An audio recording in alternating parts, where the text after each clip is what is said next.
Bonjour à tous, bienvenue chez Drift Shop. Aujourd'hui, on va vous parler de Turbo Timer HKS. Excuse-moi. Qu'est-ce que tu fais? Je déculasse la 15. Ok, bien, merci. Ok, donc Turbo Timer HKS, voilà, il y a un nouveau modèle qui vient de sortir, donc on s'est dit que ce serait sympa de vous le présenter en vidéo, de vous montrer un petit peu tout ça et d'expliquer en même temps à quoi ça sert, comment ça s'installe. On va donc ouvrir cette boîte et découvrir ce que cet HKS nous a mis à l'intérieur. Donc ce nouveau Turbo Timer, voilà, là ils ont sûrement pour le lancement ils l'ont packagé avec des stickers, sympa.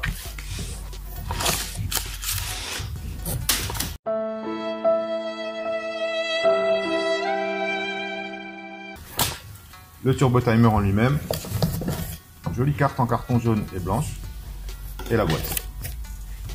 Ok, voilà. Le Turbo Timer, donc on va vous rappeler le principe, c'est un petit boîtier électronique qui va se brancher directement sur les Neumann, donc sur la clé de contact derrière, à l'arrière sur les connecteurs, et qui va permettre en fait de laisser tourner le moteur quand vous coupez la voiture, quand vous coupez le contact et que vous enlevez votre clé. Votre moteur va continuer à tourner pendant un certain nombre de secondes, qui peut se paramétrer automatiquement ou manuellement, et ça permet de continuer à laisser l'eau et l'huile circuler pour un meilleur refroidissement de toute la mécanique, en l'occurrence surtout du turbo, puisque si vous coupez en fait votre moteur alors que vous venez de tirer la bourre et que le turbo est très chaud, quand vous coupez le contact, vous coupez le moteur, vous coupez aussi la circulation d'huile, alors que le turbo peut être à des températures au-delà de 800-900 degrés, ce qui fait que votre huile va rester coincée dans le turbo, elle va chauffer jusqu'à 800 ou 900 degrés, qui est la température du turbo en charge, et à force, l'huile peut faire des petits cristaux, et nuire en fait à l'ensemble, à toute la lubrification de votre mécanique. Voilà pour la petite histoire, pour le côté technique. On va ouvrir ça et on va regarder un petit peu ce qu'il y a dedans. Bon, c'est un boîtier électronique relativement simple, hein. On a bon, le Turbo Timer en lui-même, une notice en anglais, une notice en japonais, et un petit peu de câblage, quelques accessoires, Rilsan, scotch double face. Voilà, là on a tout qui est déballé, on a tout ce qu'il nous faut pour l'installer. On va vous montrer l'installation sur la Chaser qui est derrière moi. Et pour ça, on a pris en option donc ce qu'on appelle un harness, c'est-à-dire en fait une prise, un faisceau de câble qui est spécifique à la voiture, qui va se connecter derrière le Neumann et reprendre ensuite le faisceau du Turbo Timer. Donc c'est la forme de la prise vraiment là qui est spécifique à la voiture. On a beaucoup de modèles différents pour la plupart des japonaises, même les récentes qui ont du démarrage sans clé, etc.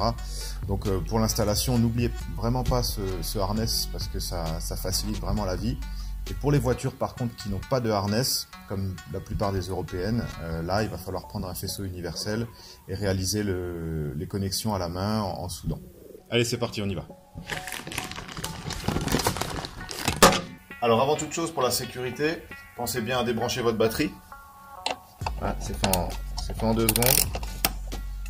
Vous avez juste besoin de débrancher la masse. Comme ça, plus rien n'est alimenté. Ça risque rien si vous soudez des fils. Faites pas de court-circuit.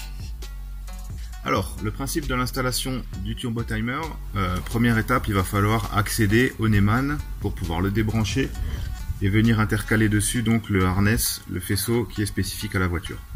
Alors là, pour chaque voiture, il va falloir trouver le moyen de démonter. En général, c'est toujours très agréable à faire. Il y a plein de petits clips, c'est toujours une bonne partie de plaisir.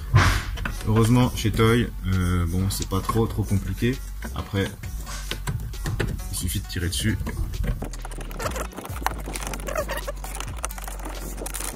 Trop pénible. Tiens, passe-moi un tournevis plat, un grand tournevis plat. Voilà. On dégage un peu les plastiques. Bon, en général, plus la voiture est ancienne, plus ça se fait bien. La prise, c'est celle-là. Donc, tout simplement, on tire dessus, on la débranche. Voilà. Là-dessus, on vient brancher le faisceau HKS. Et du faisceau, on retourne à la place de la prise d'avant.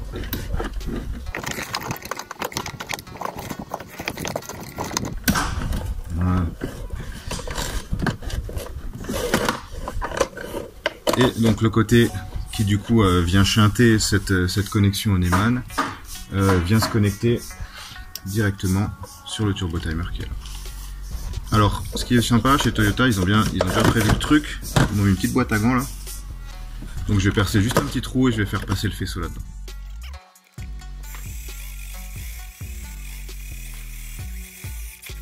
Ok, j'ai percé le trou pour pouvoir faire sortir mon harness, voilà, le faisceau du turbo timer. Donc je vais le passer à travers. Je vais passer l'autre, ce sera plus simple. Voilà. Je le récupère dans ma petite boîte ici. Voilà, après selon les véhicules, là ça va être à vous de décider l'endroit où vous voulez le mettre. La console centrale c'est aussi souvent une bonne option. Je le connecte et il va me rester juste maintenant une masse et aussi le capteur du frein à main à venir brancher. Alors pour la masse, HKS ils nous ont prévu une petite cosse qui va permettre de la visser quelque part sur une masse. Donc voilà, vous pouvez faire ça si vous en avez une à proximité. Ici c'est pas le cas, donc ce qu'on va faire c'est on va souder un câble, on va le rallonger, on va souder un câble un petit peu plus long et on va retourner au niveau de la console centrale là où on a toutes nos masses tirées bien propres. On va se connecter dessus et ensuite le câble gris qui reste, c'est optionnel, vous n'êtes pas obligé, mais on vous conseille quand même vivement de le faire. Il faut l'emmener jusqu'au contacteur du frein à main. Alors pourquoi? Quel est l'intérêt? Ça permettra au turbo timer de fonctionner uniquement si le frein à main est levé. C'est-à-dire que vous vous arrêtez, vous vous garez, vous tirez le frein à main, vous coupez le contact, vous enlevez la clé, la voiture continue à tourner pendant 30 secondes, 1 minute. Si quelqu'un rentre dedans pour essayer de la voler ou un pote pour essayer de vous faire une blague parce qu'elle tourne encore, qu'il veut la déplacer, dès qu'il va baisser le frein à main, ça va faire caler la voiture. Donc c'est à la fois une sécurité pour vous et pour les autres usagers de la route. Voilà, messieurs.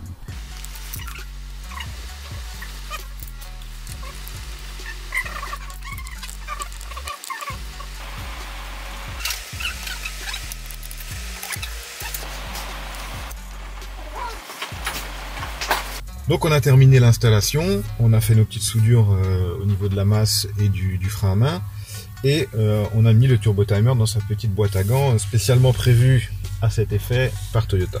Alors tout simplement, là il est éteint et on a juste un bouton pour le contrôler et je peux le mettre sur 1 minute, je peux mettre 3 minutes, 5 minutes et puis on peut l'éteindre aussi si on veut pas s'en servir. Voilà. Donc je vais le laisser sur 1 minute.